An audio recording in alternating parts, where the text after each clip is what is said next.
this world wasn't always so small and petty. Thousands of years ago, while the rest of men prayed to gods, the Valyrians became them. Through magic or sheer will, they mastered the greatest creatures in history. A horse grants man dominion over the land, a ship over the sea. But dragons gave us the sky, and everything and everyone beneath it. At its height, my ancestors ruled the known world. Whatever parts we didn't weren't worth knowing. Our capital of Valyria shamed the magnificent cities of the east, for hammers and chisels were no match for dragon fire and sorcery. It was a city and an empire built to last until the end of time. It didn't. 400 years ago, the doom fell on Valyria. Mountains cracked open like eggs, lakes and rivers boiled, fountains of fire, ash and smoke spewed from the ground, so high and so hot that even dragons burned in flight. The land splintered, and the angry sea rushed in. In hours, the greatest city in history became history. But my ancestors didn't burn or drown with the rest of their race. 12 years before the doom, despite the sneers of his rivals, Aenar Targaryen abandoned the capital with his family. Legends claim that his daughter foresaw the destruction of the city in a dream. More likely, Aenar met with some mishap at court and chose exile over execution. He and House Targaryen slinked away to a dreary, remote, god-forsaken island. Forsaken no longer.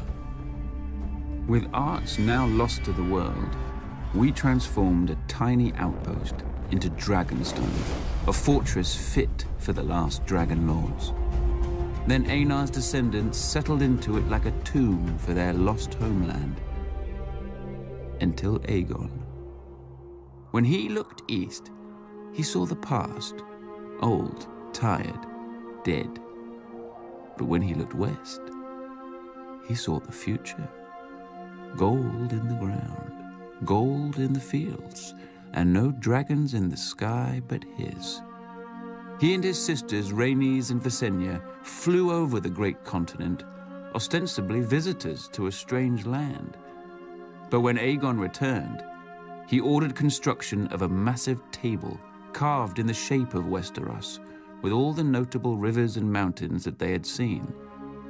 A personal map of the Seven Kingdoms, then ruled by 7 squabbling families. House Durrandon held the Stormlands from their seat at Storm's End, due south of Dragonstone. House Hora of the Iron Islands had also conquered and enslaved the Riverlands and ruled them from Harrenhal, a monstrous castle rising on the shore of the God's Eye. House Stark held the frozen wasteland of the north, the oldest, largest, and emptiest of the kingdoms. House Lannister held the Westerlands, the wealthiest kingdom, thanks to their gold mines. House Gardner held the Reach, the second wealthiest kingdom, thanks to their crops. House Arryn held the Vale, or rather the Vale held them. The mountains were impassable except through the Bloody Gate, which had never been taken. House Martell held the deserts of Dorne, probably because no one else wanted them. Together, the 7 kingdoms made Westeros, a realm that wasn't yet a realm, ruled by great families who didn't know what greatness was. Aegon would teach them.